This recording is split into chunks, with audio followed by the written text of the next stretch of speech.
Aleluia, salve os irmãos com a paz do Senhor Jesus. Glória a Deus. Irmãos, iremos iniciar o nosso culto de ensino, esse momento tão importante de aprendizagem, e nós estamos com uma série de estudos, nas cartas de João. Nós já concluímos o capítulo 1, quem esteve presente foi uma bênção.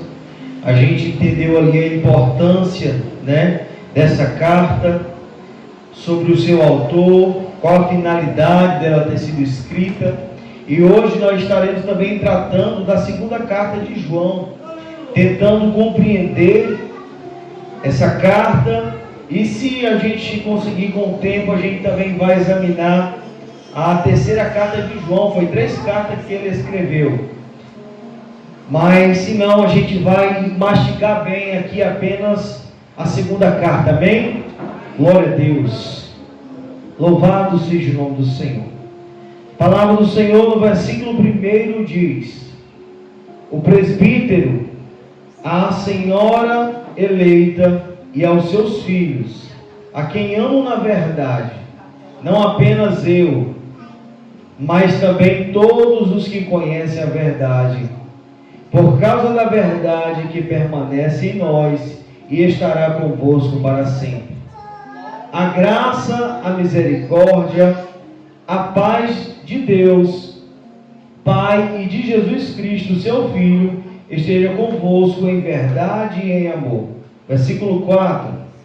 Alegrei-me muito por ter encontrado alguns de vocês, alguns dos seus filhos, vivendo na verdade, conforme o mandamento que recebemos do Pai. E agora, Senhora, peço como se não estivesse escrevendo um mandamento novo, mas o que já tínhamos desde o princípio, que amemos uns aos outros. Nisto consiste o amor, que andemos em obediência aos seus mandamentos. Como vocês já têm ouvido desde o princípio, o mandamento é este, que andem em amor. Versículo 7.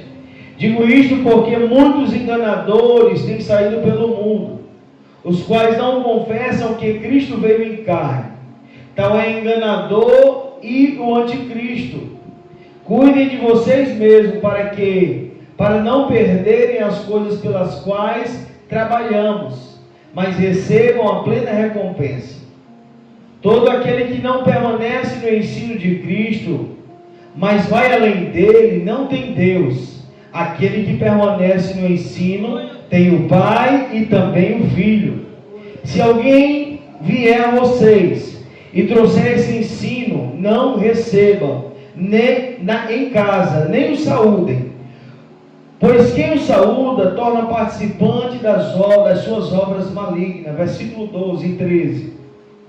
Tenho muito a escrever a vocês, mas não é meu propósito fazê-lo com papel e tinta.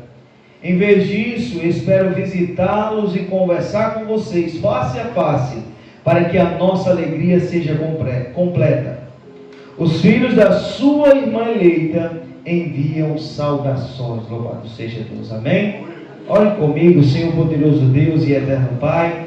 Neste momento, Senhor, nós iremos começar mais um culto de ensino, Senhor, de examinação, de estudo da Tua Palavra. Que Teu Espírito Santo neste momento, Senhor, nos ajude a compreender a Tua Palavra como ela é, como o Senhor tem estabelecido, Senhor.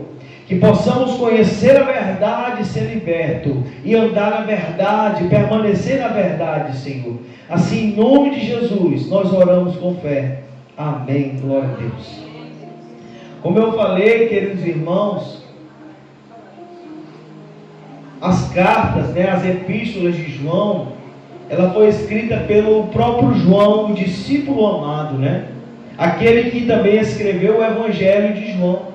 Então o autor da segunda carta também é João. E nós vemos, irmãos, que a semelhança da primeira carta que João escreveu, a segunda também, ele descreve praticamente defendendo a mesma posição, defendendo a verdade, também incentivando os irmãos a permanecerem nos mandamentos e amarem uns aos outros, e também a tomarem cuidado, né, com os falsos ensinamentos. Então a exortação de João é a mesma, só que de uma maneira mais resumida. E nós percebemos, irmãos, e precisamos entender que as cartas de João, ela faz parte das cartas gerais. Ela não foi enviada para uma igreja específica, mas foi enviada para toda a igreja primitiva daquela época. Não era para um povo específico. Por exemplo, como a carta de Paulo aos Gálatas, a carta de Paulo aos Coríntios, a carta de Paulo aos Efésios. Não, aqui João, ele escreve para todo o povo cristão daquele período. E também as cartas de João, elas foram escritas aproximadamente entre os anos 90 ali, depois de Cristo, a 95. Essa foi a média onde a carta de João ela foi escrita. E nós precisamos entender que essa segunda carta, ela tem um ensinamento muito importante que nós podemos extrair dela. E é muito importante nós se atentar para cada palavra, cada ensino, apesar de ser uma carta pequena, com apenas 13 versículos, só isso. É uma das menores, né? Uma das menores cartas que tem. E nós percebemos que tem um ensinamento muito importante, onde nós podemos tirar lições importantíssimas para as nossas vidas. E o primeiro de tudo, irmãos, o versículo 1, a gente pode analisar a forma que João se apresenta. Como é que ele se apresenta? Como é que está descrito aí a primeira palavra, né? As duas primeiras palavras aí do início, descrita por João. Como é que ele diz? Como é que ele descreve? Hein, irmãos? Em algumas traduções pode estar ancião, outras pode estar presbítero. Então João está falando quem estava escrevendo, o presbítero. Então João estava dizendo, e João estava justamente, quando ele descreve o presbítero, está escrevendo a senhora eleita, ele está dizendo uma autoridade, uma pessoa que tem reconhecimento diante do povo cristão, está escrevendo. Louvado seja Deus. E nós sabemos, irmãos, que João, ele foi um dos discípulos de Jesus, e ele é aquele a quem Jesus amava. Louvado seja Deus, a palavra do Senhor. Então ele diz o presbítero, se identificando que ele é o autor, identificando também a sua maturidade espiritual, porque aqui ele já estava, irmão, com a idade avançada. Ele já estava ali praticamente preso em Éfeso, e naquele período de prisão ele aproveitou para escrever as cartas. As 3 cartas foram escritas no período em que ele estava preso, ali por causa do Evangelho, né? E ali ele aproveitou para poder trazer, né, as exortações, a orientação para a amada igreja primitiva. Então João se apresenta dessa maneira. E algo importante do versículo 1, que muitas vezes nós não compreendemos, onde o versículo diz assim: a senhora eleita e aos seus filhos, a quem amo na verdade. Não apenas eu, mas também todos os que conhecem a verdade. Para quem João estava escrevendo essa carta? Quando ele diz a senhora eleita e aos seus filhos, a quem amo na verdade. Quem é essa mulher? Será que é uma mulher? Para a igreja, para a comunidade cristã. Isso mostra claramente como nós devemos estar atentos para a palavra de Deus. Então, quando diz que era uma senhora eleita, estava falando de também uma igreja local que tinha os seus membros já baseado na verdade, já era uma igreja que tinha uma certa maturidade também. Uma igreja que já tinha um certo período ali, que estava seguindo Jesus.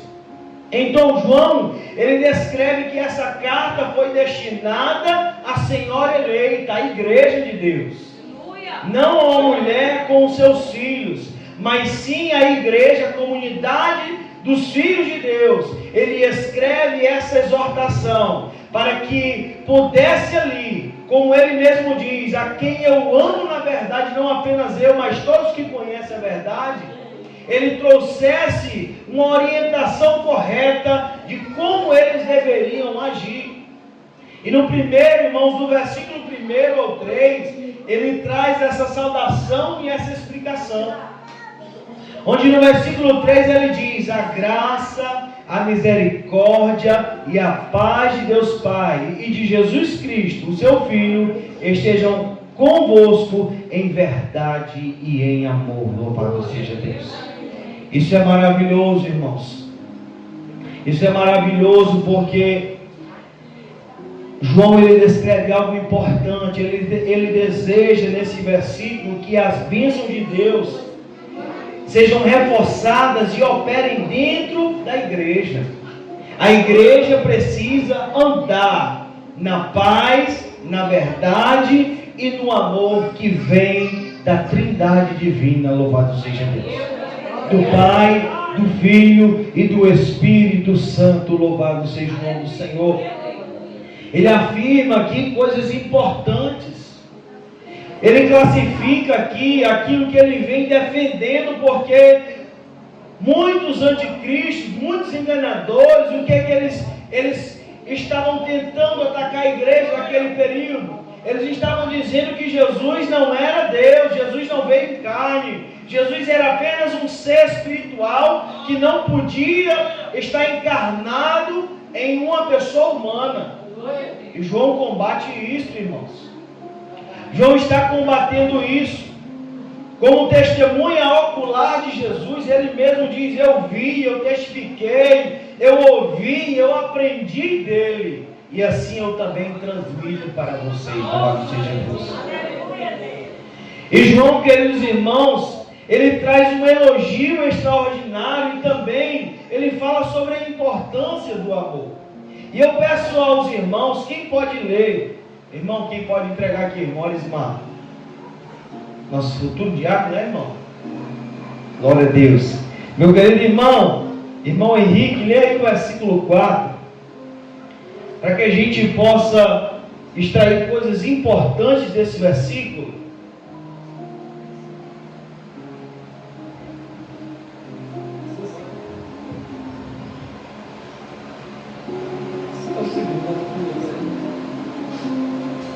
Segunda carta, versículo 4.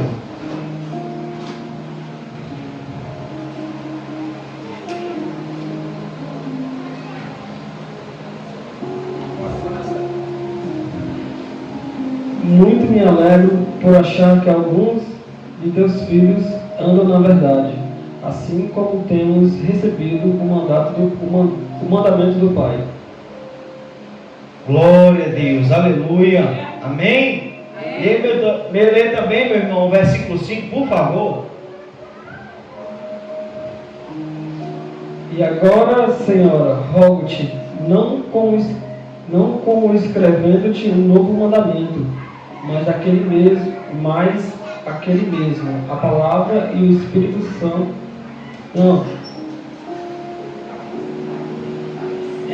E agora, Senhora, rogo-te, não como escrevendo um novo mandamento, mas aquele mesmo que desde o princípio tivemos, que nos amemos uns aos outros. Glória a Deus, louvado seja o nome do Senhor.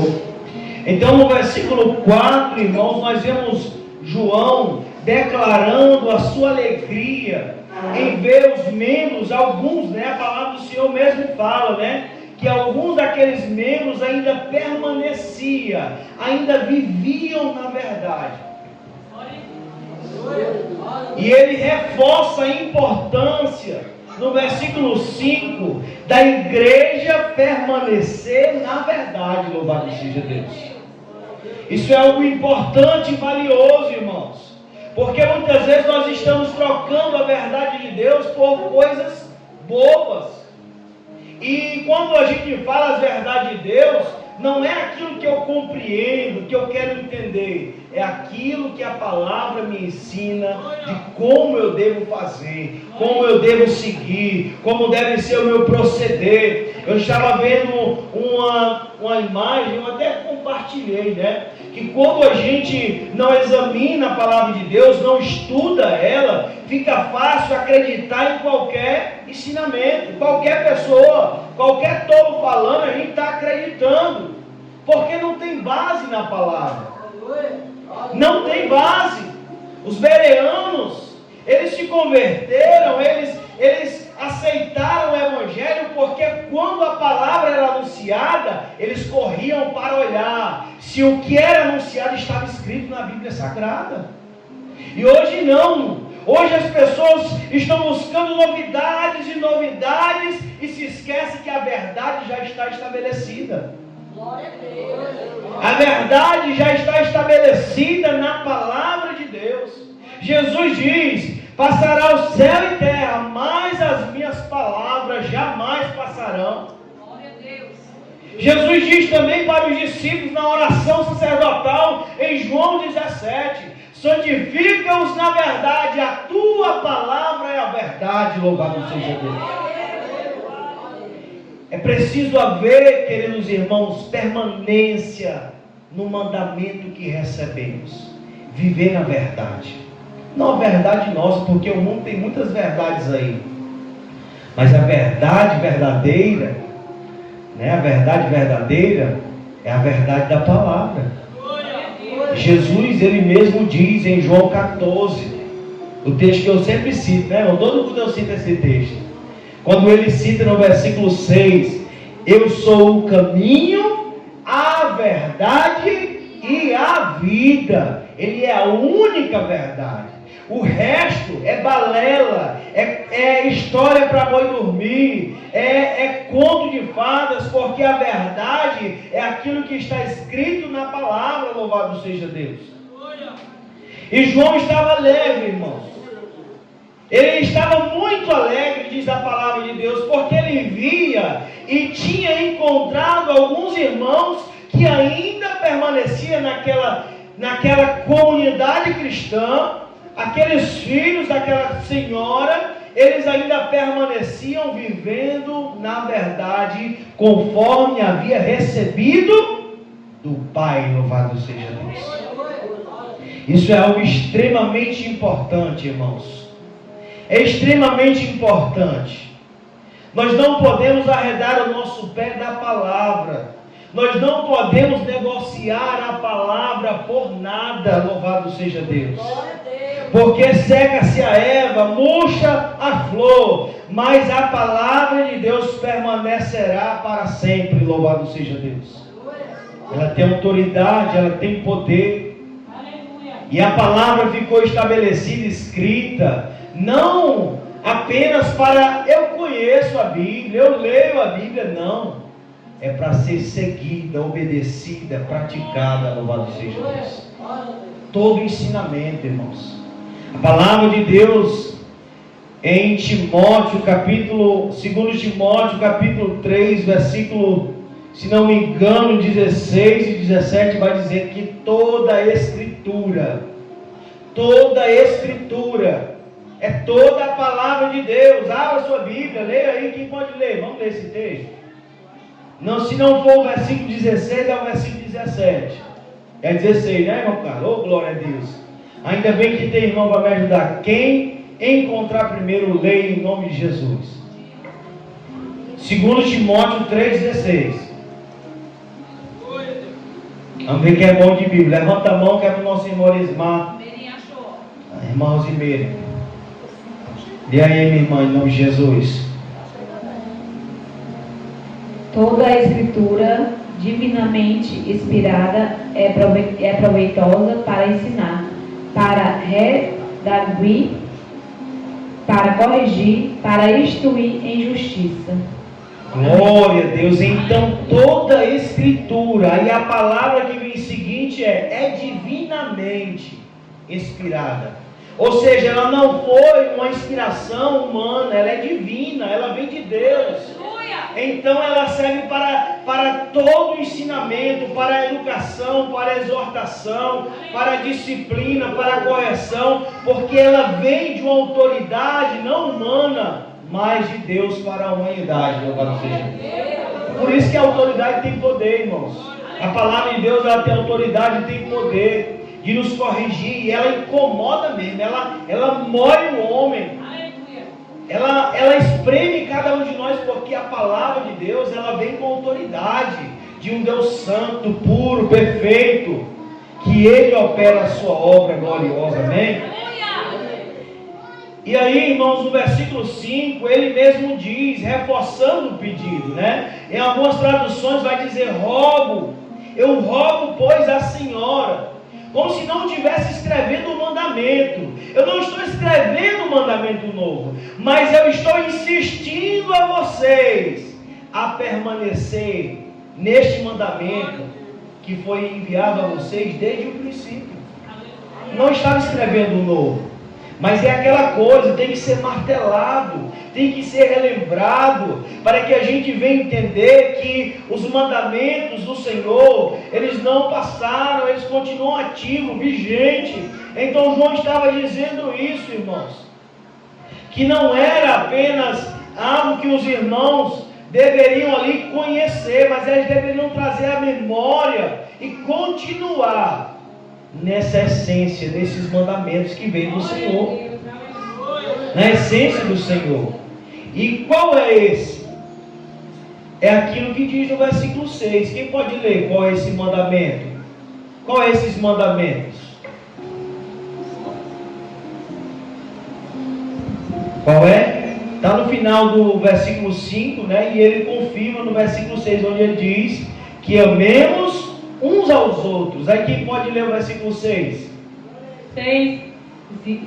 E o amor é este, que andemos segundo o seu mandamento. Este é o mandamento, como já desde o princípio ouvistes, que andeis nele. Glória a Deus, andem neste mandamento. Qual é o mandamento? O amor, irmãos. Como já foi falado, eu creio que os irmãos têm guardado na memória, o Senhor estabeleceu lá em Êxodo 10 mandamentos.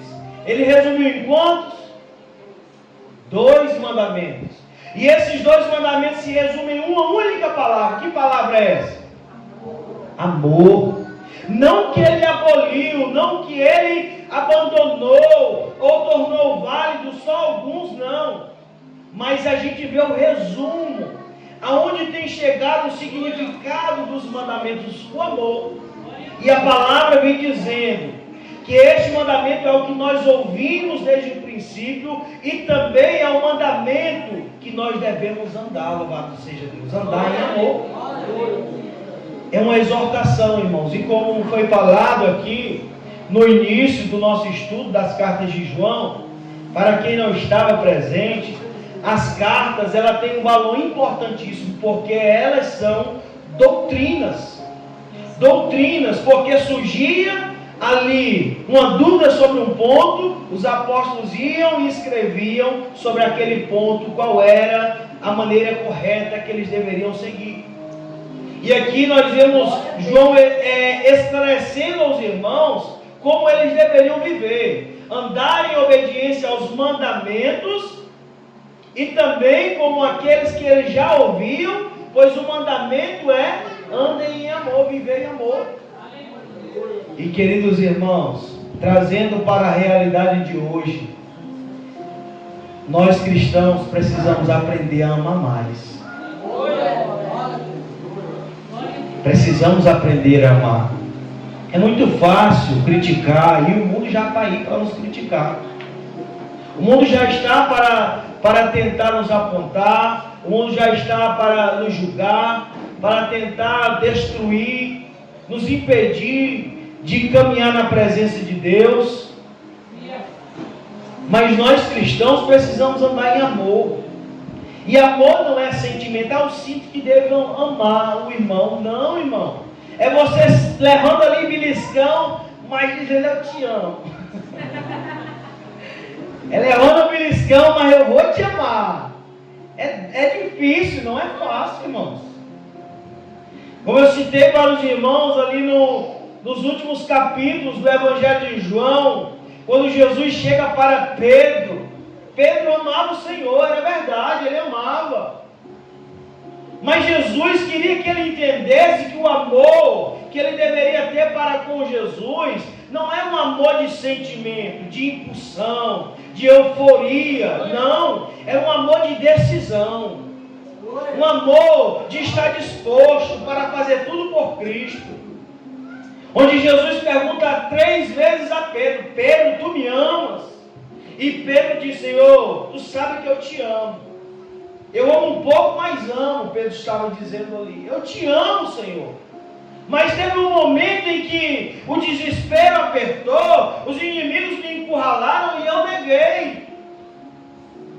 Não tem descrito na passagem, mas é o que a gente consegue imaginar daquilo que Pedro pensou naquele momento, porque ele também negou Jesus 3 vezes.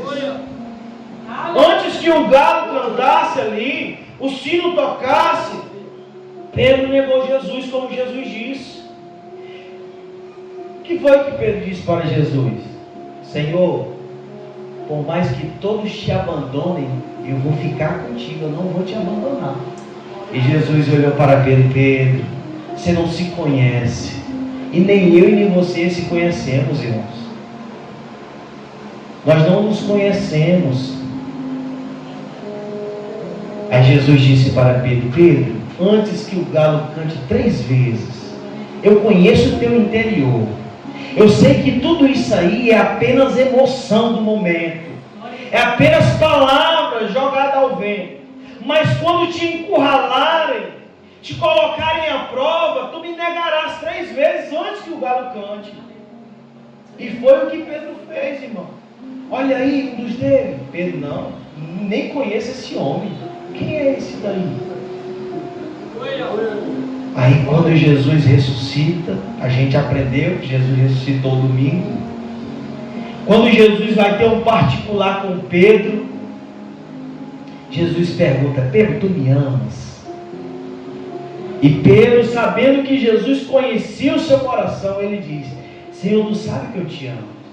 Aí Jesus pergunta de novo, pergunta uma 3ª vez, e Pedro, irmão, ali naquele momento ele fica desesperado, porque ele não sabia se conseguiria ser fiel àquilo que ele estava falando, que iria fazer, que era amar o Senhor, porque é uma atitude, é uma escolha, não é um sentimento. É por isso que a gente vê o mundo do jeito que está, porque as pessoas só amam quando se sente bem para amar. Quando está tudo desfavorável, perde o amor. Já pensou se Jesus tivesse perdido o amor pela humanidade no momento em que ele estava ali, de braços abertos naquela cruz, e tivesse dito: eu desisto, não vou morrer mais por eles, não vou mais morrer pela humanidade. Mas não, irmão, foi uma decisão. Ele mesmo, quando estava na sua oração no Getsemane, antes de ser preso, ele diz: Pai, se possível, afasta de mim este cálice, mas todavia seja feita conforme a tua vontade. Porque ele decidiu amar, ele decidiu ir até o fim com amor. E a palavra vem dizendo no versículo 6: andem em amor, louvado seja Deus. Andem em amor. Que ensinamento importante para cada um de nós, irmãos. É algo que nós não conseguimos pela nossa força humana. É preciso buscar se encher do Espírito Santo para praticar esse dom de Deus, esse fruto do Espírito Santo, essa essência que vem do Pai compartilhada para cada um de nós. É preciso buscar de quem tem, da fonte. A fonte do verdadeiro amor vem de Deus. Assim como a verdadeira paz, como a fidelidade, como o domínio próprio, tudo isso vem de Deus. O amor também, que é essencial para tudo isso, ele vem de Deus. Nós não buscamos no mundo. Nós não buscamos fazendo aquilo que queremos, nós buscamos fazendo a vontade de Deus. Louvado seja Deus. E este é o mandamento: andem em amor. Sejam amor, vivam em amor, amem.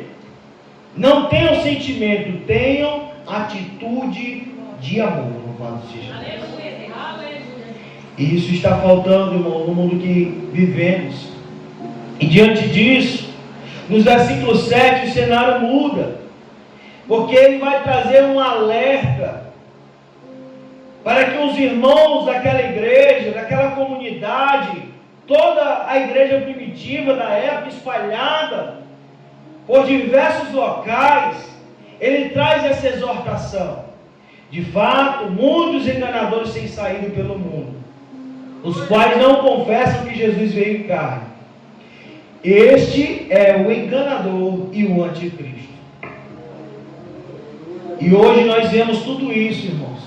Assim como naquela época a igreja corria um grande perigo, com ensinamentos distorcidos, com ensinamentos que fogem da palavra de Deus, assim ainda mais agora no nosso período.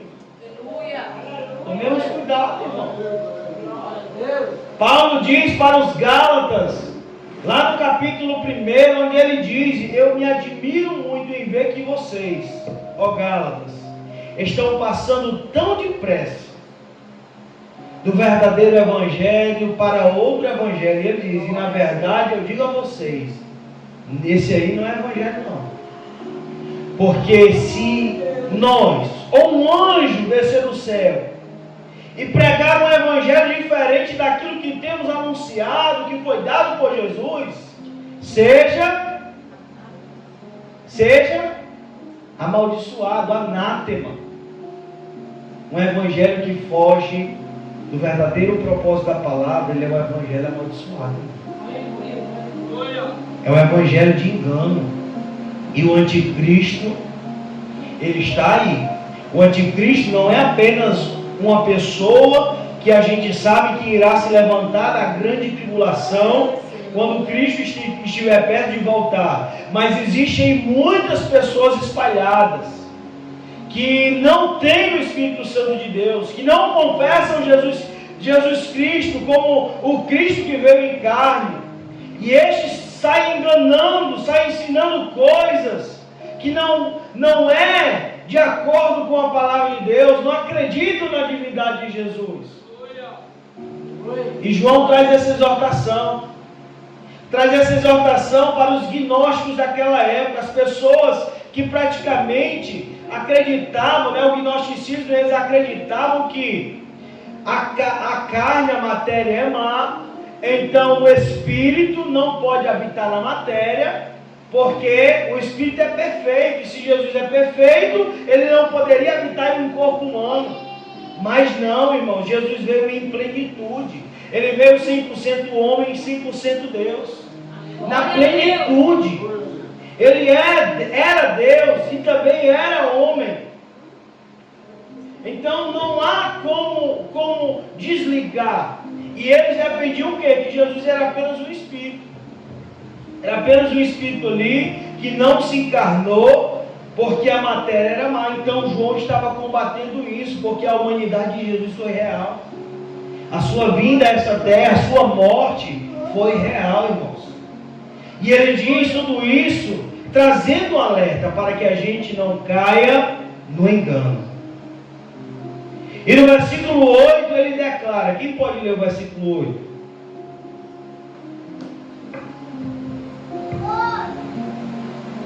Glória a Deus, as horas boas, viu, irmão? Rapidinho, quem pode ler o versículo 8? Levanta a mão aí, para o nosso irmão Elis vai entregar. A irmã Vlaninha aqui, ó. A irmã ainda leu 9, daqui a pouco. Olhai por vós mesmos, para que não pecamos. O que temos ganho, antes recebamos plena recompensa. Glória a Deus. Tenham cuidado para que não percam fruto do nosso trabalho, mas recebam a plena recompensa.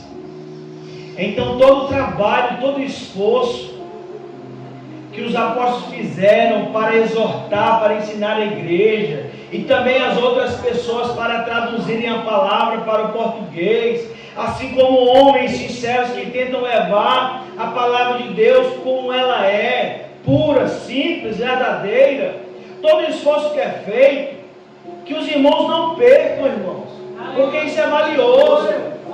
Não rejeite, não despreze. Como disse Paulo para Timóteo, ele era jovem, e muitos ali talvez criticavam Timóteo por ser um garoto, e Paulo diz, olha, ninguém despreze a tua mocidade, ninguém despreze, porque foi dado de Deus. Desde pequeno você é alguém que tem se alimentado das sagradas letras, tem estudado a palavra de Deus, então você é alguém valioso. Nós não podemos fazer com que todo esforço, todo ensinamento que temos da palavra de Deus seja jogado ao vento, irmão. A palavra de Deus, ela não é qualquer coisa, irmão. É aquela coisa, é nadar e morrer na beira da praia, é o ditado, como é que diz? É assim? Você nadou, e tem gente que também passa 30, 50, 60 anos de crente, mas aí quando está no finalzinho começa a esmorecer, começa a parar de perseverar, começa a parar de buscar, de caminhar na presença de Deus. Eu já trabalhei demais, eu já fiz demais, eu já ouvi demais, eu vou ser crente em casa, eu vou buscar a Deus em casa. E não é, irmãos, não é assim, é uma luta diária, constante, em buscar permanecer na presença de Deus. Porque existe uma plena recompensa nos esperando, louvado seja Deus. E se nós dermos ouvido também aos falsos ensinos, isso vai destruir o nosso crescimento espiritual na presença de Deus. Isso vai nos impedir de crescer na presença de Deus. Quanto mais a gente ouve o engano, mais a gente vai sendo enganado. Aí aquilo que é verdade passa a ser duvidoso, porque a gente ouviu tanta coisa assim distorcida que acabou caindo no engano. Versículo 9, mãe.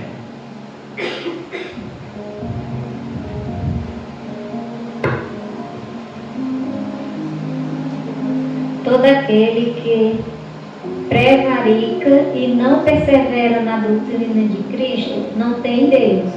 Quem persevera na doutrina de Cristo tem tanto ao Pai como o Filho. Glória a Deus. Todo aquele que não permanece no ensino de Cristo, né? Em algumas traduções vai dizer, né? Mas vai além, ou quer ir além. A palavra de Deus, irmãos, esse ir além, né? Significa justamente criar um ensinamento novo. Hoje nós vemos as pessoas querendo exceder aos ensinamentos de Cristo, querendo ir além.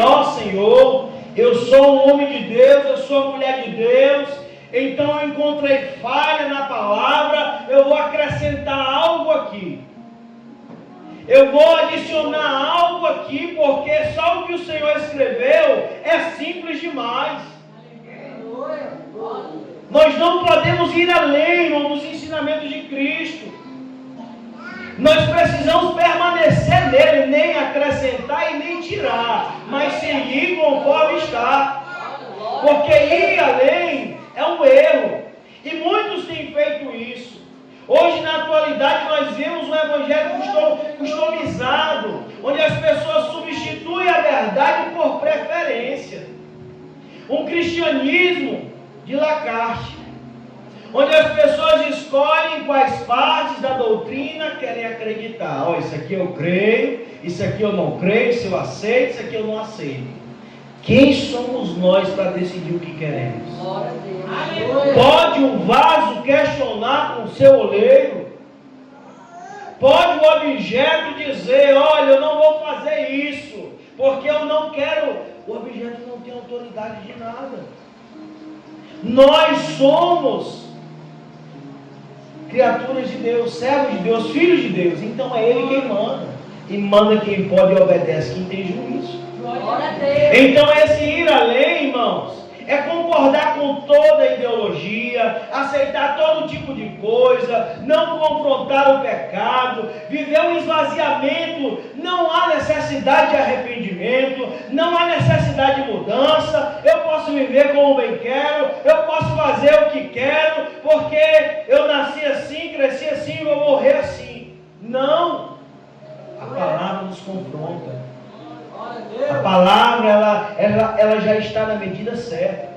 E outro ponto importante de ir além é o protagonismo utilitarista, onde nós vemos as pessoas se utilizando de movimentos modernos para tentar ganhar as pessoas através de quê? De sucesso financeiro, também de condição emocional, de conquista profissional. Nós vemos as pessoas lutando por isso. Isso também é ir além. Nós vemos aí, infelizmente, muitos pregadores da palavra não pregando mais o evangelho do reino, mas pregando o evangelho terreno.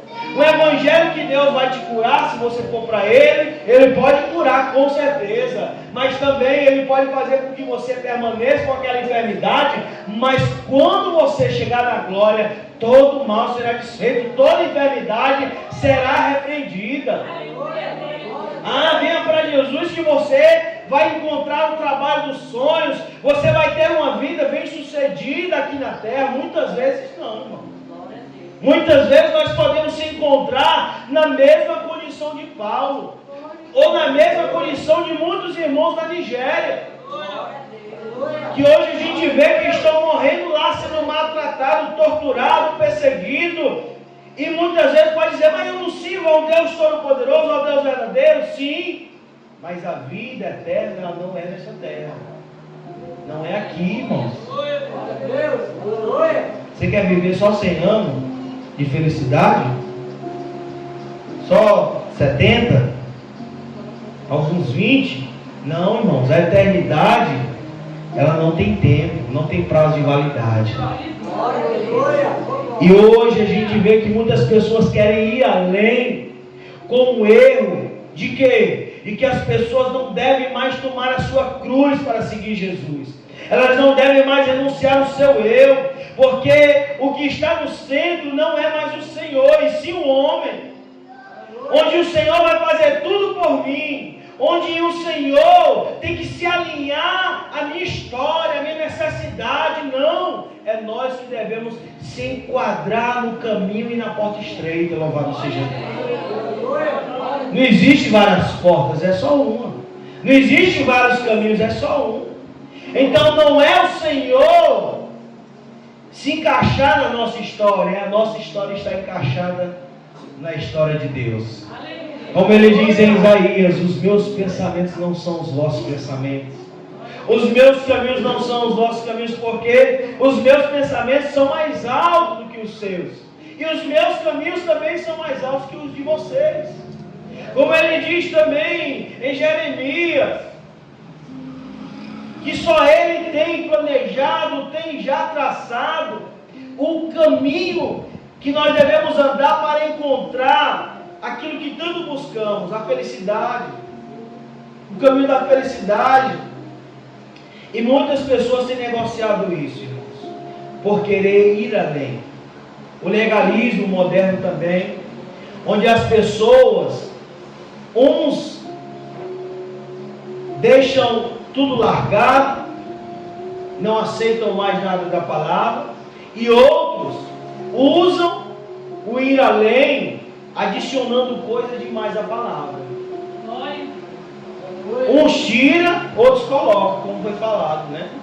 E tem muita gente também que é do legalismo moderno, que quer através de regras, de revelações, ir além, colocando sobre a igreja, colocando sobre os cristãos costumes, colocando ensinamentos que vão contra aquilo que temos aprendido de Cristo.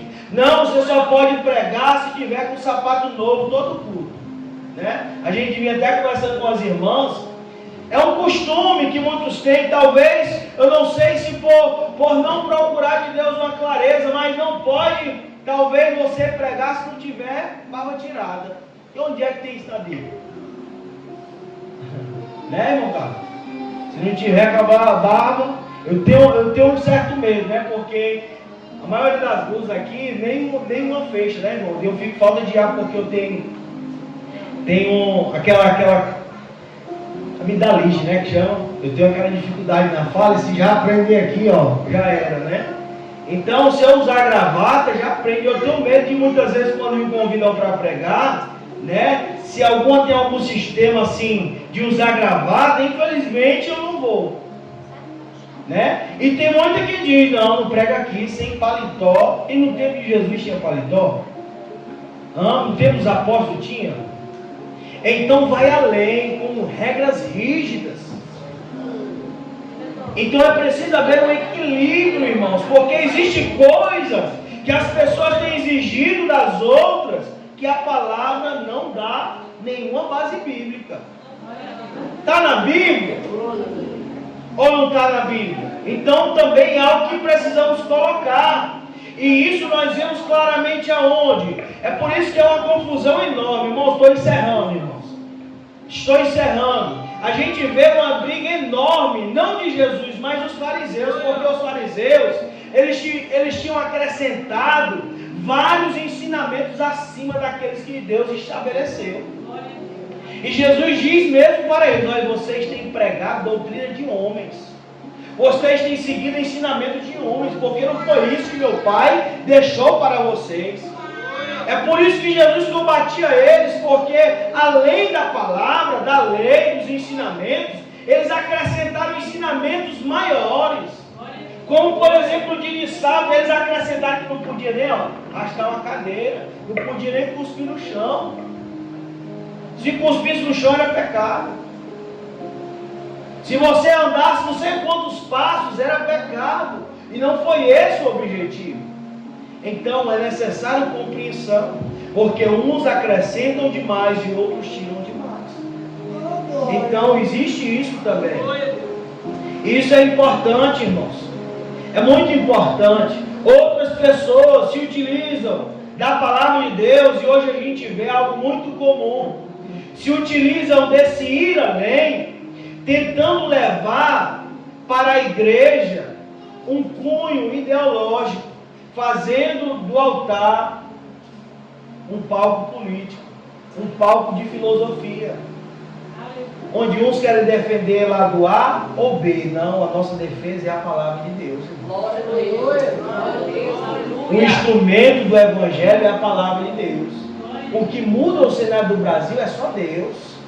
Glória a Deus. Nós temos as nossas diferenças, nossas opiniões políticas, mas isso nunca pode ser o centro do altar de Deus, porque aqui é o Evangelho por si. Agora nós precisamos ir sim, sempre para aquilo que nos leva para próximo da palavra de Deus, o ensinamento de Deus. Mas cada um tem sua opinião. E procure de Deus o esclarecimento. Esses irmãos aqui, deixa eu ver. Esses irmãos aqui são da direita, esses aqui são da esquerda. Não, irmão, no povo de Deus não pode haver isso. Nós somos do céu, louvado seja Deus. Nós somos soldados do céu. Não vamos cair nessa não, estamos chegando em um período desse. Que nós não venhamos entrar em contendas por relações filosóficas, políticas, mas que venhamos permanecer no Evangelho por si. Chegaram para Jesus para perguntar se ele dava ali, né, os impostos que era cobrado. Aí trouxeram ali uma moeda para ele e perguntaram: de quem é essa epígrafe, né? Aí eles disseram que era o rosto de César, a moeda da época de Jesus. Aí Jesus disse: dá a César o que é de César. A responsabilidade terrena das autoridades deve ser cumprida, exercida. Mas também dai a Deus o que é de Deus. Aleluia!